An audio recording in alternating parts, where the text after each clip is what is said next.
Assalamualaikum guys, welcome back to Career Series. Kepada korang yang dah lama subscribe, kepada yang baru sampai ke sini, korang jangan malu-malu untuk menekan butang subscribe yang ada dekat bawah tu kalau suka dengan konten-konten yang Career buat. Jadi guys, untuk video kali ni kita akan bersama-sama mendengar kisah seram yang dikongsikan oleh Abang Zam, yang di mana Zam itu adalah nama samaran kepada beliau. Dia tak bagi Career untuk mendedahkan identiti dia, so Career simpan sajalah nama sebetul dia tu. Nama Zam tu sebagai nama samaran guys. Jadi tanpa membuang masa anda semua, let's go guys.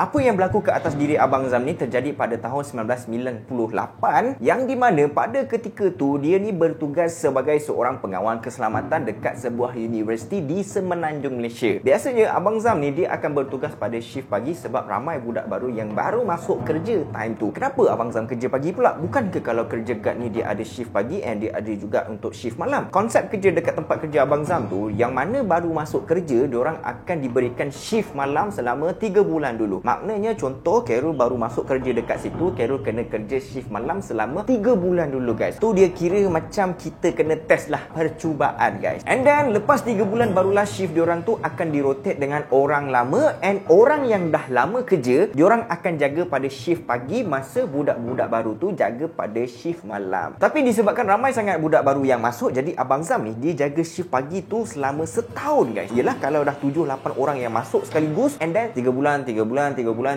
ngam-ngam setahun lebih jadinya guys. Cerita dia lepas dah setahun lebih dia jaga shift pagi je, pada satu hari tu dia ditugaskan untuk jaga pada shift malam pula, sebab ada beberapa orang budak baru yang pergi kursus seminggu guys. Bila ramai budak baru yang pergi kursus, memang si Abang Zam ni lah, dialah yang terpaksa untuk cover dorang untuk jaga pada waktu malam guys. Agak berat jugalah sebenarnya kan Abang Zam ni nak jaga shift malam, sebabnya dia dah lama jaga shift pagi guys. Benda yang paling tak best sekali, dia kena tukar waktu tidur dia. Biasanya dah setahun lebih dia akan tidur pada waktu malam je kan, tapi ni dah kena jaga malam, so dia terpaksa kena tidur pada waktu pagi pula. Tu yang lepak sikit babe, sebab kena tukar waktu tidur dia kan. Tapi bagi Abang Zam masa tu dia tak kisah sangat pun. Cuma untuk hari pertama dia jaga malam tu memang agak pening sikit lah, sebab dia dah lama tak kerja shift malam. Tapi nasib baik pada malam pertama tu dia kena jaga dekat post guard je. Dia tak ada pergi buat rondaan. And then pada hari kedua pula dia dah okey sikit lah, dah boleh cover sikit rasa pening tu, sebab waktu siangnya dia dah cukup tidur. Kiranya macam dia dah dapat tune lah gitu. So guys, pada malam kedua tu Abang Zam ditugaskan untuk buat rondaan dekat satu kawasan yang jarang sekali orang buat rondaan dekat situ. Budak-budak lain memang tak ada buat rondaan dekat situ. Kalau ada pun diorang akan buat pada waktu siang je. Itu pun jarang guys. Kawasan tu dia macam satu kawasan tanah lapang yang luas, tapi dekat sebelah belakang kawasan tanah lapang tu ada satu hutan, and lebih kurang 1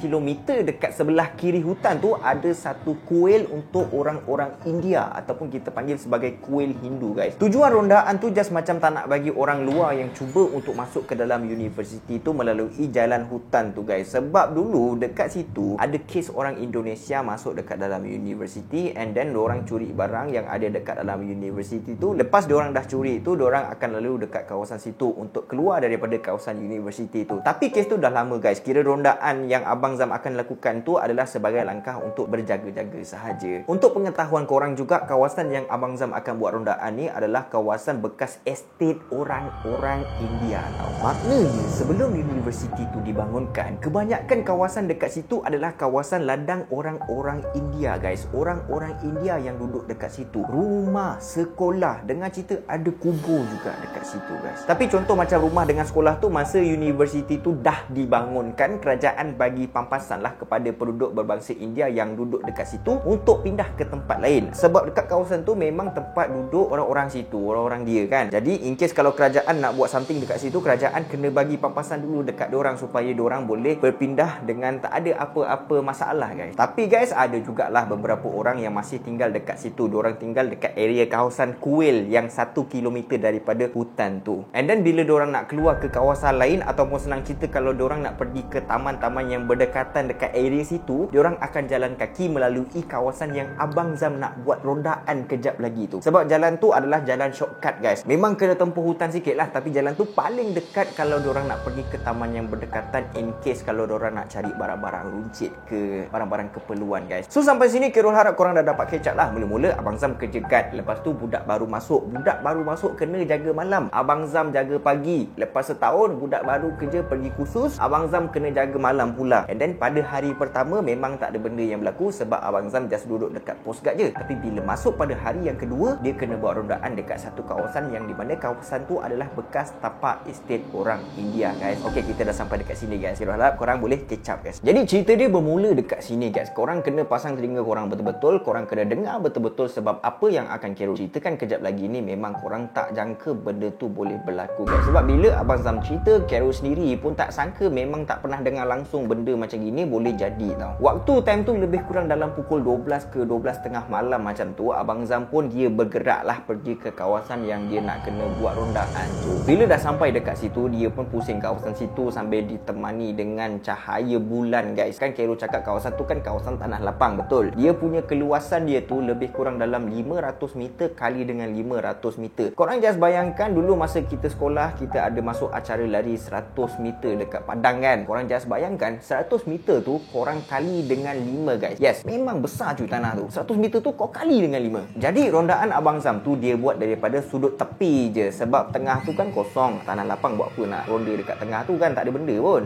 So dia pergi ronda dekat bahagian tepi tu sahaja. Jadi guys, masa Abang Zam dah sampai dekat bahagian belakang, tanah belakang tu, belakang dia tu kan hutan. Masa dia dekat situ, dia sulur-sulur, dia tengok sikit, tiba-tiba dia nampak ada 5 orang India tengah jalan kaki dekat tepi-tepi hutan sambil diorang tengah pikul something guys. Ada 4 orang yang tengah pikul dekat bahu diorang, and seorang lagi ada dekat depan yang 4 orang tu. Kira yang seorang tu dia macam leader lah. Yang 4 orang tu diorang pikul kayu. Dekat sebelah kiri batang kayu, dekat sebelah kanan pun batang kayu. 2 depan, 2 belakang, and tengah-tengah dia tu macam ada satu bekas guys. Tapi Abang Zam masa tu tak pasti apa yang ada dekat dalam bekas yang diorang tengah pikul tu. So Abang Zam dia macam relax je lah, sebab dia dah tahu dah yang kawasan situ memang kawasan orang-orang India yang dekat kuil sebelah sana tu akan lalu guna jalan tu. Tapi dia tak fikir time tu pukul 12.30 malam guys. Jadi Abang Zam ni pun dia terus motor. Lepas dia turun tu, dia jalan kaki pergi dekat sekumpulan orang India tu lah. Bila Abang Zam dah sampai, masa tu dia tak ada tanya kau bawa apa ni, kau buat apa ni. Dia tak ada tanya macam tu sebab dia tahu tu laluan diorang, laluan orang-orang India tu. Abang Zam just cakap macam gini je, kau jangan lalu dekat sini, nanti kalau orang lain nampak, diorang jadi takut nanti.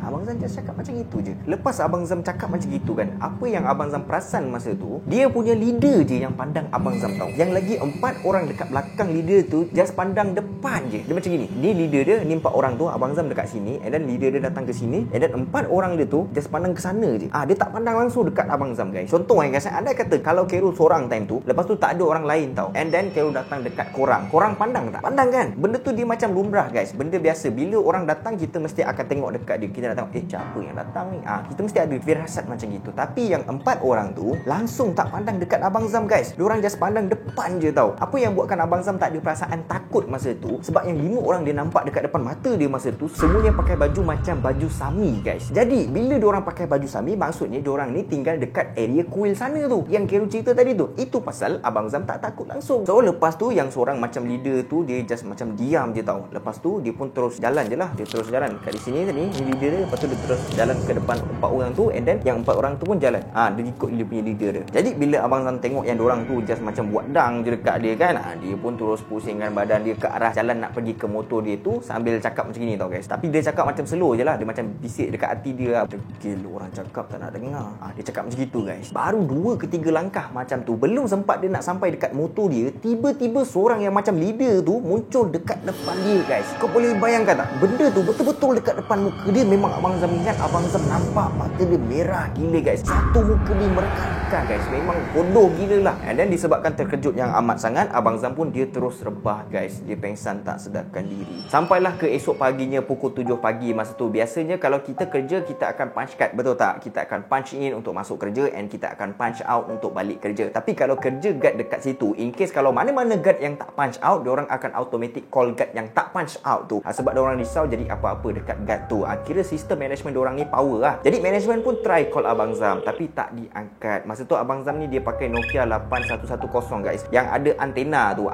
Jadi bila cubaan call tu tak diangkat, call tak angkat, management ni tengok pula dekat buku log tugasan guys. Dalam buku log tu dia ada detail tugasan tempat mana diorang akan ronda ataupun diorang akan jaga tau. Jadi kalau diorang nak tahu kat mana Abang Zam masa tu, diorang kena tengok dekat buku log tu. So bila dia buka buku log tu, okey, dia tahu Abang Zam sekarang ni dekat kawasan Tanah Lapang tu. So beberapa guard yang lain pun gerak ke sana guys. Diorang pusing area situ, nampak Abang Zam tengah terbaring tak sedarkan diri dekat sebelah hutan tu. Jadi diorang pun bawa Abang Zam ke klinik universiti tu and cuba untuk dapatkan rawatan susulan. Sekarang ni Abang Zam masih tak sedarkan diri lagi guys. Dah lama sikit dekat klinik tu baru dia tersedar. Bila dia dah sedar, nurse kat klinik pun tanya, "Encik Zam, awak okey tak?" Sekali Abang Zam pandang dekat nurse tu, okey, tapi dia pergi cakap India guys, cakap Tamil, kata tak. Masa time tu Abang Zam bagi tahu dekat Carol dia memang tak sedar langsung apa yang dia cakap time tu, tapi dia dalam waras lagi tau. Dia sedar tau. Dia boleh nampak tapi dia tak tahu apa yang dia cakapkan. Dia continue cakap India guys. Memang tak berhenti dia.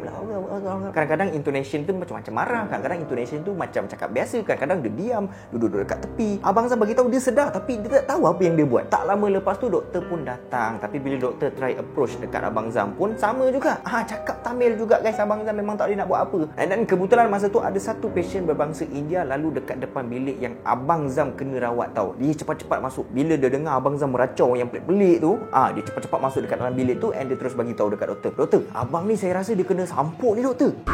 Syang Mat, kena sampuk pula. Lepas tu doktor tanya dekat dia, "Awak ada cara tak macam mana kita nak rawat abang ni?" Lepas tu lelaki yang berbangsa India tu pun bagi tahu dekat doktor tu suruh bawa Abang Zam ni pergi berjumpa dengan Sami dekat kuil yang berhampiran dengan Tanah Lapang tempat Abang Zam ronda semalamnya tu. Kena bawa Abang Zam pergi dekat sana guys. Jadi diorang pun memang tak ada option lain, memang nak kena gerak juga pergi ke sana, tapi diorang naik ambulans guys. Ambulans pergi kuil guys. Sampai je diorang dekat sana, Sami tu buatlah upacara dia untuk berinteraksi dengan benda yang ada dekat dalam badan Abang Zam tau. Orang Melayu masa tu lebih kurang dalam 5 orang. Lepas tu Sami yang rawat dia tu ada 2 orang guys. Orang Melayu yang ada dekat situ memang tak faham langsung apa yang diorang berinteraction sebab dalam bahasa Tamil kan. Tapi tak nampak lah apa-apa reaction ganas daripada Abang Zam. Tapi diorang berbual dalam bahasa India ataupun bahasa Tamil guys. Lepas tu dah lebih kurang dalam 15 ke 10 minit macam itu, just macam tiba-tiba je Abang Zam terus rebah guys. Dan lama sikit lebih kurang dalam 5 minit macam gitu, Sami tu macam pegang badan dia, goncang-goncang macam, Abang Zam pun sedar. And dia dah tak cakap India lagi. Dah bersyukur lah time tu diorang. Lepas tu dia macam muda memang 100% dia memang blur gila. Lepas tu bila kawan-kawan Abang Zam ni yang nampak Abang Zam dah bangun tu, diorang semua pergi dekat situ and then Sami kenapa ni? Dia kenapa ni Sami? And then Sami tu pun cakap semalam masa Abang Zam tengah buat rondaan dekat situ, dia kacau benda tu tengah buat upacara dekat situ guys. Upacara tu sepatutnya tak boleh ada sesiapa pun yang kacau, tapi disebabkan Abang Zam tegur orang, upacara tu terganggu. Tapi benda tu macam okey lagi bila Abang Zam tegur macam itu. Yang buat benda tu marah adalah masa Abang Zam nak pusing ke motor dia tu. Lepas tu kan kau ingat yang kau cakap, dia cakap gila orang cakap tak nak dengar.